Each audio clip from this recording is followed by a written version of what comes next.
Hey there, Simone here with Bulletproof Business Growth, as always with ideas and insights, what to pay attention to when you're growing and scaling your business. Now, it is the season, in the US, we're celebrating Thanksgiving, still celebrating it, and there's a lot to be said for really thinking through what gratitude really means to make it the real deal and not just something that you do for a day or so. Because when you think about, the spirit of Thanksgiving, well, what does it really mean? I mean, for some people, it means you're just glossing over some, over some history for some picturesque myth. And for other people, this is their favorite time of the year because they get to connect with family, with friends, they get to celebrate. They get to remember what it's like to take a few days off and eat some good food and celebrate love and gratitude and all those really, really good things. But to me, it's a matter of getting very conscious around what are we actually doing here? Because I'm definitely not a fan of this one day show where all we talk about is how grateful we are and what we're grateful for. And then tomorrow it's right back to, oh my God, it's all a disaster. We're all going to die. So I'm just not a fan of this one day show. And to me, the connection with gratitude is celebration because, it's funny every time we talk with our clients about, we always start off the client call with, what are you celebrating today? And a lot of times I get these empty stares and everybody just kind of grumbles and can't really come up with anything. And it just seems like to find a celebration within life is so hard. And that, I think, along with gratitude, that's a tough reality to really face and also to actually change because we can make something really, really awesome out of this. So when you think about it, there's always another challenge to find in life, in business, in family, whatever it is. We can always find a challenge, but that means we can always find a celebration. And that means we can always find gratitude no matter how tough, unfair, crappy, whatever things are going at this very moment. So how do you do that, and how do you make a practice out of this instead of just this one day deal? And for me, even on the hardest days, what's always possible is to start with the low-hanging fruit. What's the stuff that you already know you're always grateful for, whether it's your family or your dogs or where you live or the work you do, or sometimes just the cup of coffee you're drinking or the minute that you have to even think about this, right? So there's always a lot of stuff that goes into that consideration, and it can get very, very easy. The hard part is when you get into celebrating all the difficulties and when you can do it with grace. And it's easy again to give this kind of lip service and gloss over by going, oh, I'm so grateful for all the challenges that we had because that means now we're going to be better for it. Well, sometimes it's hard to say that and actually believe it and actually mean it. And when you truly look at it, the most profound thing is when you can be grateful for difficulties and you can bring a lot of grace and humanity to that. So, because when you think about that, is the challenges build resilience, they build kindness, they build compassion, and they build humanity as long as you keep bringing grace into it. So what we really want to avoid are the empty gestures. And I want to encourage everybody in this time of the year to really think through, when you're saying, I'm so grateful for, do you really mean it or are you just saying it? So this is kind of the forced gratitude. And that's why I said, hey, we don't want to just have platitude. We actually want to turn this into gratitude, where you get to not just kind of phone it in and talk about it, but where you really deeply mean it. And sometimes that does take digging deep and getting connected with how you got here, what the challenges were, what didn't go so well, and then everything that came from it. And sometimes you don't really know about this until quite a while later. But what is so powerful this time of year is to do a little bit of a retrospective and go, all right, so like a year ago, what was really, really hard, and how does that feel now? And some things may still be really, really hard, and others will have changed dramatically, and they will hardly be a thorn in your side anymore, or not at all, and have turned into great celebrations. So it's to me, the greatest win in this time is to find meaningful ways to create and renew traditions that really fit you. So, if going around the dinner table and talking about what you're grateful for one day of the year, if that's not working for you, well, I think the greatest win would be to find a practice that you instill into every day that goes with you every day and that becomes part of you. So it's not just Thanksgiving, it's not just Turkey Day, but really every single day of the year. So how do you do that? Well, you can start with something super simple, like every day, wake up and think of three things you're grateful for. And then at the end of the day, do the same thing again, because now you've gone through the day and you might feel more challenged if you haven't set your day up right. You might feel more stressed if you didn't run your day up that day right. But this conscious practice gives you an opportunity to reconsider.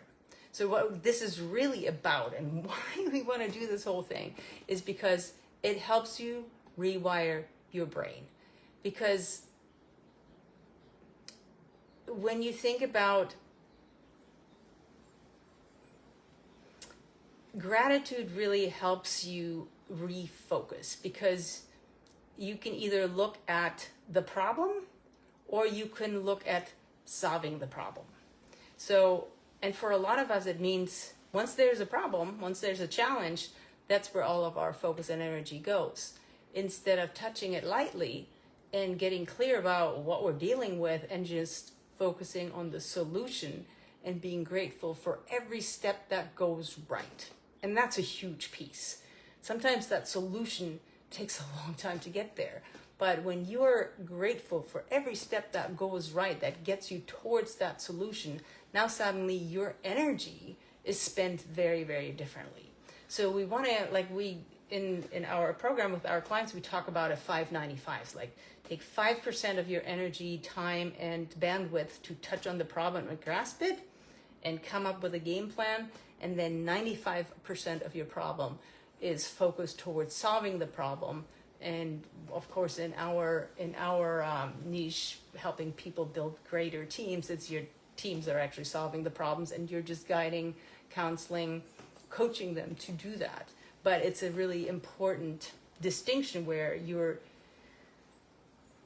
focus goes from being stuck on what is towards what you're creating.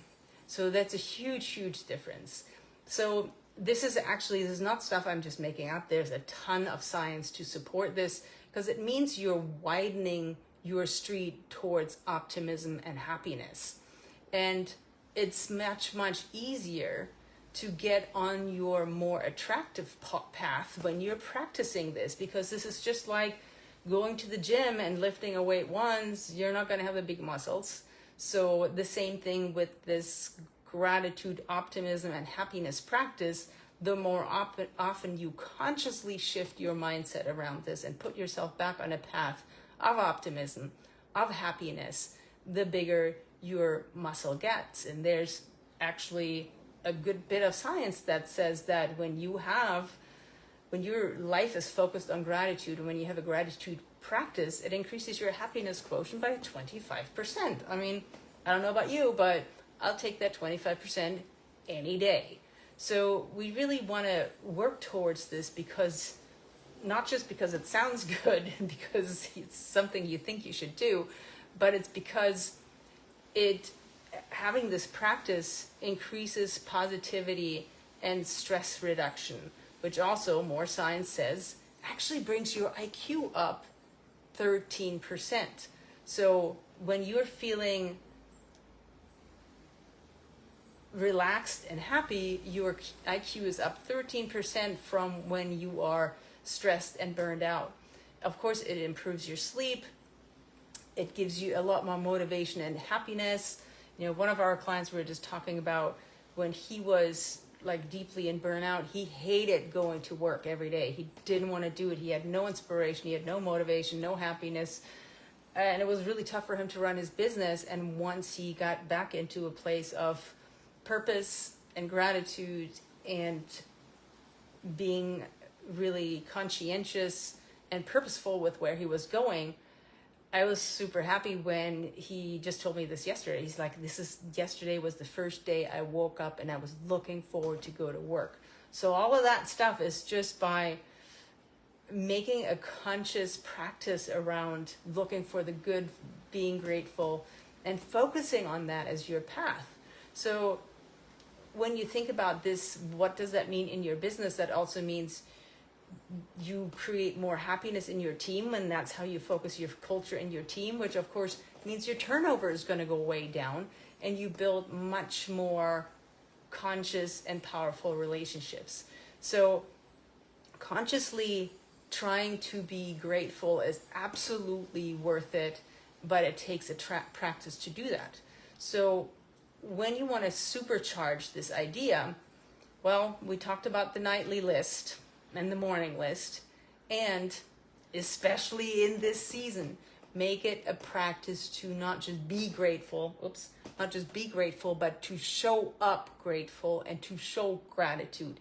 And the easiest way to do that is start thanking people. So, and especially when you can do that face to face. You know, for some of us, that's not possible because we're never in the same place. But you know what? A Zoom call is not as good, but it's the best replacement because you can still look people in the eye and really see, they can really see that you're not just saying it, you're feeling it, you mean it. So thank people face to face. And I know for a lot of people, they feel like this is going to be weird, this is going to be awkward. But let me assure you, this is not going to be weird. People love it. They love being thanked. They love being seen. They love being heard. They love feeling like their contribution makes a difference, that they're significant, that they matter. So when you see them and their efforts they're putting in, this is the best thing you can do. And you can really screw this up by not meaning it. So get yourself into a place where you truly mean what you're saying. And if you're not meaning it, don't say it. So get into a place where you're truly grateful for this person, for the contribution they've made to your company, your business, and then speak to them, look them in the eye, and thank them for what they've done. And, you know, you can't cover up if you don't mean it. You can't cover up if you feel like a jerk about it, so that's not going to work. But this is one of the best ways that you can turn your relationships around, that you can create goodwill, that you pay into that emotional savings account that pays you back a whole lot later. So if you haven't yet taken the time to thank every single person on your team and give them the acknowledgement and give them the love that they deserve, do it now. It's like, if you can't do it tomorrow, do it Friday, do it Monday, whatever day you're back in the office, speak to your people. And I know for a lot of people, for a lot of leaders, who came up in a different generation, their attitude is still, well, you know what, when people are doing a good job, they shouldn't need to be thanked. That's their job. And you may still feel that way, but guess what? Get over it. Get your gratitude on. Thank your people, because it's going to give you so much more than it's taking you to do, right? You're going to get back so much more than you're putting into it. So do it for real. Don't phone it in this year. Make it into a practice, and then see like what kind of transformation you can really create. Because look, if you're feeling like you're not doing it for real, people see through it. So we don't want to create that fake, relentless cheerfulness, the toxic positivity. you want to really look for a reason to feel positive and to feel grateful. And then if you want to take everything we just talked about and level it up even another notch, well, instead of just saying it, instead of just having it be a general idea, increase your gratitude impact by making it specific. So one, when you're thinking about the things that you're grateful for, what are the details that you're grateful for? What specifically do you love? What's the specific change in impact and transformation that you've seen? You want to, like, especially I talked about the difficult situations.